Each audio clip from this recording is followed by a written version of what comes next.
নমস্কার।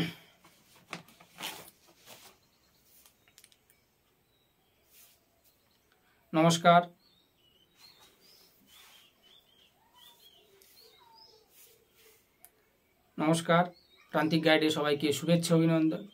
প্রান্তিক গাইডের পক্ষ থেকে আজকের নিবেদন, আজ আমি নিয়ে এসেছি কলকাতা বিশ্ববিদ্যালয় BA 5th semester education general DSC A2 পেপারের লাস্ট মিনিট ফাইনাল সাজেশান।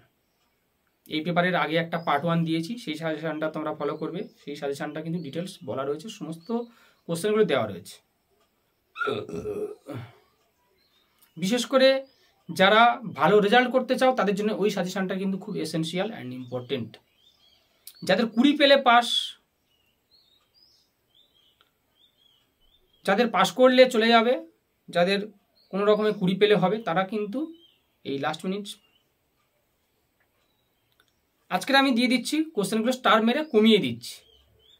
যেগুলো স্টার মেরে দেবো সেগুলো তোমরা ভালো করে আগে মুখস্থ করবে, প্রচুর পরিমাণে পড়ে জলের মতো মুখস্থ করবে। তারপরে যেগুলো অল্প স্টার মারবো সেগুলো তোমরা কম পড়াশোনা করবে, অন্তত দেখে যাবে যেন লিখতে পারো। একবার দুবার রিডিং দিয়ে রাখলে, কারণ এডুকেশন কিন্তু খুব সহজ। আর এই পেপারটা তোমাদের এই পেপারে রয়েছে পিস অ্যান্ড ভ্যালু এডুকেশন, অর্থাৎ শান্তি শিক্ষা এবং মূল্যবোধ শিক্ষা। পিস অ্যান্ড ভ্যালু এডুকেশন এটা সবাই লিখতে পারবে। শান্তির জন্য কী কী করা দরকার, মূল্যবোধের জন্য কী কী করা দরকার, হিংসা রোধ করতে গেলে কী কী করা দরকার, হিংসা রোধের জন্য কী কী করা দরকার, দ্বন্দ্ব নিরসনের জন্য কী কী করা দরকার। এই তো, এগুলো আবার নিজে থেকে লেখা যায়। তাই এই পেপারটা তোমরা অবশ্যই খুব ভালো করে পড়াশোনা করবে। যে কোশ্চেনগুলো আমি দিচ্ছি সেগুলো অ্যাট ফার্স্ট পড়ে রাখবে, রিডিং দিয়ে রাখবে। তারপরে যেগুলো স্টার মারবো সেগুলো খুব ভালো করে মুখস্থ করবে, একদম সুপার ফাস্ট করে মুখস্থ করবে।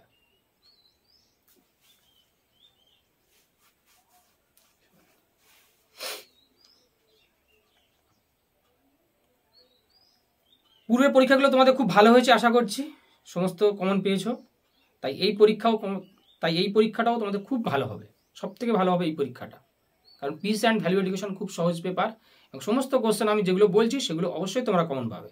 কমন নিয়ে তোমাদের কোনো চিন্তা করবার কারণ থাকবে না আশা করছি। যেগুলো বলছি সেগুলো ফলো করো, অবশ্যই তোমরা ভালো রেজাল্ট করবে, পাস অবশ্যই করবে। আর পরবর্তী সেমিস্টার থেকে যারা অনলাইন ক্লাস করতে চাও, অনলাইন ক্লাস করতে ইচ্ছুক, যোগাযোগ করবে। সমস্ত ক্লাস নোটস সমস্ত কিছু ডিটেলস পেয়ে যাবে, গাইড পেয়ে যাবে, তোমাদের চিন্তা করতে হবে না। খুব স্বল্প ন্যূনতম পারিশ্রমিকে আমি তোমাদের ক্লাসের ব্যবস্থা করে দেবো। এটা প্রান্তিক গাইডের পক্ষ থেকে সবার কাছে একটা আবেদন। কারণ অনেকের আর্থিক প্রতিবন্ধকতার কারণে পড়াশোনা হয় না, তার জন্য প্রান্তিক গাইড তোমাদের সাহায্যে রয়েছে, পাশে রয়েছে।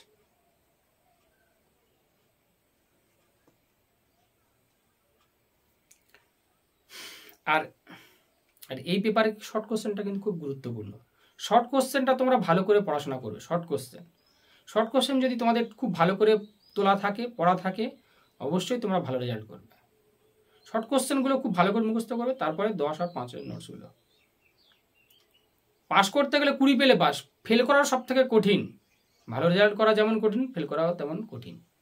একবার কি দুবার করে একটু পড়লে, একটু 2 ঘন্টা করে যদি পড়ো, কেউ যদি দিনে 1 ঘন্টা পড়ে প্রতিদিন, তাহলে সে 20 পেয়ে যাবে। 20 পাওয়াটা কোনো ব্যাপার না। আর আমি যে সাজেশনটা দেবো, যে কোশ্চেনগুলো দেবো, সেগুলোই শুধুমাত্র ফলো করবে, আর কিচ্ছু করতে হবে না।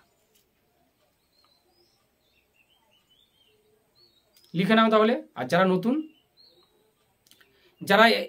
যারা পার্ট 1-এর সাজেশনটা নিয়েছিল তারা স্টার মেরে নেবে, আর যারা নতুন তারা অবশ্যই করে লিখে নেবে, তারপর স্টার মারবে। প্রথম কোশ্চেনটা দেখো, শান্তি শিক্ষার লক্ষ্য এবং প্রয়োজনীয়তাগুলি আলোচনা করো। শান্তি শিক্ষার উদ্দেশ্য, শান্তি শিক্ষার প্রসারে শিক্ষকদের ভূমিকা এবং জাতীয়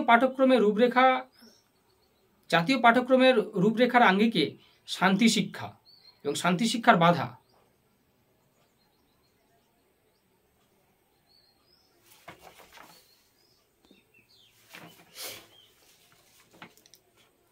শান্তি শিক্ষার বাধা বা সমস্যাগুলি আলোচনা করো।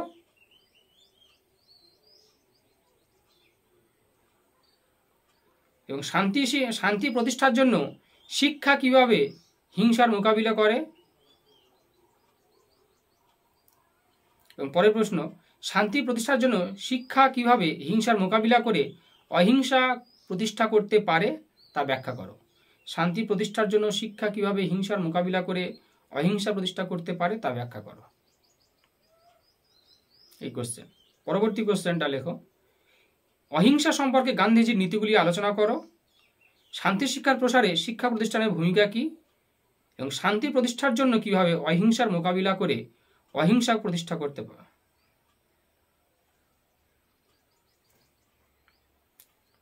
পরের প্রশ্ন লিখে নাও, মূল্যবোধের অর্থ, বৈশিষ্ট্য, মূল্যবোধ শিক্ষার প্রয়োজনীয়তা, মূল্যবোধের প্রকৃতি, পরিধি, শ্রেণীবিভাগগুলি আলোচনা করো। পরের প্রশ্ন লেখো, মূল্যবোধের বিকাশে পরিবার ও বিদ্যালয়ের ভূমিকা এবং মূল্যবোধ শিক্ষা শিক্ষকের ভূমিকা আলোচনা করো। পরের প্রশ্ন, দ্বন্দ্বের সংজ্ঞা দাও, দ্বন্দ্বের বৈশিষ্ট্য, শ্রেণীবিভাগ আলোচনা করো। দ্বন্দ্ব নিরসনের উপায়গুলি বা কারণগুলি আলোচনা করো। দ্বন্দ্ব নিরসনে মূল্যবোধ শিক্ষার ভূমিকা, দ্বন্দ্ব নিরসনের লক্ষ্য ও উদ্দেশ্য। পরের প্রশ্ন, মূল্যবোধ সংকটের কারণ ও সমাধান লাভের উপায়গুলি আলোচনা করো। পরের প্রশ্ন, মানবাধিকার সম্পর্কে তোমার ধারণা ব্যক্ত করো। বৈশিষ্ট্য, সর্বজনীন বা বিশ্বজনীন মানবাধিকার ঘোষণা বলতে কি বোঝো, এই কোশ্চেনটা। পরের প্রশ্ন, পরের প্রশ্ন লিখে নাও, মানবাধিকার শিক্ষার উদ্দেশ্য, প্রয়োজনীয়তা, সকলের জন্য শিক্ষা অর্থাৎ এডুকেশন ফর অল এটা।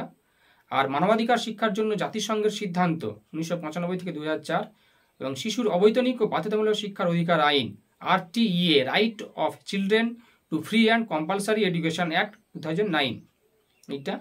আর শান্তি শিক্ষা এবং মূল্যবোধ শিক্ষার পার্থক্য কি, আর NCFTE 2009 এই অনুযায়ী শান্তি শিক্ষার লক্ষ্য ও উদ্দেশ্য। NCFTE অর্থাৎ national curriculum framework for teacher education, NCFTE এটা স্টার মেরে নেবে এই NCFTE এটা, কারণ এবছর ন্যাশনাল কারিকুলাম ফ্রেমওয়ার্ক নতুন সিলেবাস চালু হয়েছে, সেই হেতু এই কোশ্চেনটা খুব ইম্পর্টেন্ট, এই কোশ্চেনটা স্টার মেরে নেবে। শান্তি শিক্ষা এবং মূল্যবোধ শিক্ষা আসবে কিনা এটা বলা যাচ্ছে না, এটা অতটা গুরুত্বপূর্ণ নয়, কিন্তু NCFTE এটা খুব ইম্পর্টেন্ট এবছর, কারণ যেহেতু এবছর নতুন সেমিস্টারে যেহেতু এবছর সিলেবাস চেঞ্জ হয়েছে এবং CCF বা কারিকুলাম ফ্রেমওয়ার্ক চালু হয়েছে, তাই এইটা এবছর ইম্পর্টেন্ট রয়েছে খুবই।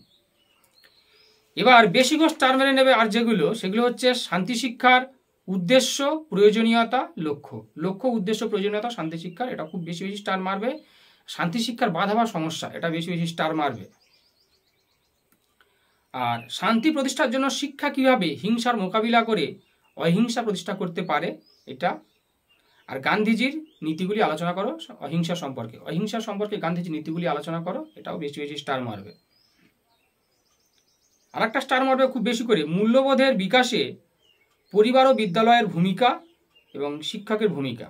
মূল্যবোধের বিকাশে পরিবার, বিদ্যালয় এবং শিক্ষকের ভূমিকা। পরিবার, বিদ্যালয়, শিক্ষকের ভূমিকা কি মূল্যবোধের বিকাশের জন্য। আর মূল্যবোধের বৈশিষ্ট্য, প্রয়োজনীয়তা, এটা বেশি স্টার মারবে। আর দ্বন্দ্ব থেকে স্টার মারবে, দ্বন্দ্বের সংজ্ঞা বৈশিষ্ট্যটা করছো খুব ভালো করে, দ্বন্দ্বের সংজ্ঞা বৈশিষ্ট্য, শ্রেণীবিভাগ বেশি স্টার মারবে। আর দ্বন্দ্ব নিরসনের উপায় বা কারণগুলি, দ্বন্দ্ব নিরসনের উপায়গুলি আর দ্বন্দ্ব নিরসনের লক্ষ্য, উদ্দেশ্য, এটা বেশি স্টার মারবে।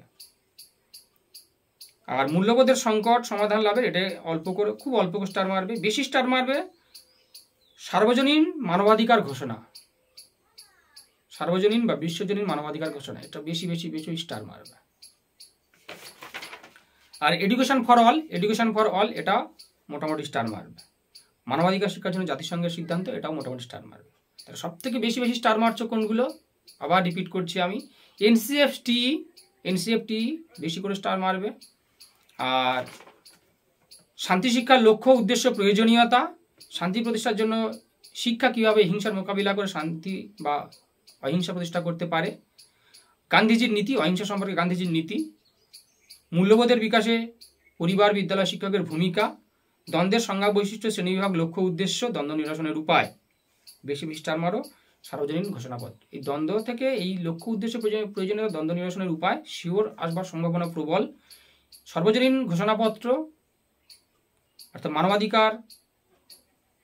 মানবাধিকার সম্পর্কে সর্বজনীন ঘোষণাপত্র, এটা খুব বেশি স্টার, এটা মানে শিওর আসবার সম্ভাবনা রয়েছে। আর শান্তি শিক্ষার লক্ষ্য উদ্দেশ্য প্রয়োজনীয়তা, একদম জেনুইনভাবে এটা আসবার সম্ভাবনা রয়েছে। শান্তি শিক্ষার সমস্যা বা বাধা, এটা কোনো ব্যাপারই না, এটা একবার কি দুবার পড়লে তোমাদের নোটস অটোমেটিক্যালি মুখস্থ হয়ে যাবে। আর শান্তি প্রতিষ্ঠার জন্য শিক্ষা কতটা গুরুত্বপূর্ণ, শিক্ষা সেক্ষেত্রে অহিংসা প্রতিষ্ঠা করতে কী কী ভূমিকা পালন করে, ব্যাস এই 5-6টা কোশ্চেন মোটামুটি তোমরা জেনুইনভাবে সুপার ফাস্টভাবে মুখস্থ করে নাও আগে, তারপরে অন্য কোশ্চেনগুলো তোমরা পড়াশোনা করবে। অন্য কোশ্চেনগুলো একবার দুবার রিডিং দেবে। এই পেপারটা তো খুবই সহজ, সেহেতু তোমরা সমস্ত কোশ্চেনের অ্যান্সারগুলো মুখস্থ করে যাও আগে। যেহেতু সময়ও আছে, ছুটিও আছে, তোমরা কোশ্চেনগুলো ফার্স্ট রিডিং দেবে, পুরো সিলেবাস যে কোশ্চেনগুলো বললাম, আমি যেগুলো বললাম সেগুলোই করবে, আর এর বাইরে কিছু করতে হবে না। এখান থেকে তোমরা কমন পেয়ে যাবে, অন্তত নিজের পক্ষে পাস করে যাবে। পাস করতে গেলে, ভালো রেজাল্ট করতে গেলে, পাসের জন্য মোটামুটি স্টার মারা কটা ফার্স্ট তোমাদের কাজ হবে। যে কটা বেশি করে স্টার মারলাম সে কটা আগে ভালো করে জেনুইনভাবে মুখস্থ করে নেওয়া, তারপর অন্যগুলো রিডিং দেওয়া। আর শর্ট কোশ্চেনগুলো এটা একটু ভালো করে দেখে যাও, তাহলে তোমাদের কেউ আটকাতে পারবে না। একটা স্টুডেন্টও ফেল করবে না, 20 পাওয়া কোনো ব্যাপার নয়। আমি বারবার রিপিট করছি, বলে দিচ্ছি তোমাদের, একজনও ফেল করবে না। ফেল করা সব থেকে কঠিন কাজ। কারো কোনো সমস্যা হলে তাহলে এগুলোই পড়ো, এভাবেই পড়াশোনা করো, অবশ্যই তোমরা সাফল্য লাভ করবে। এই প্রার্থনা করি, এই কামনা করি, তোমাদের জয় হোক।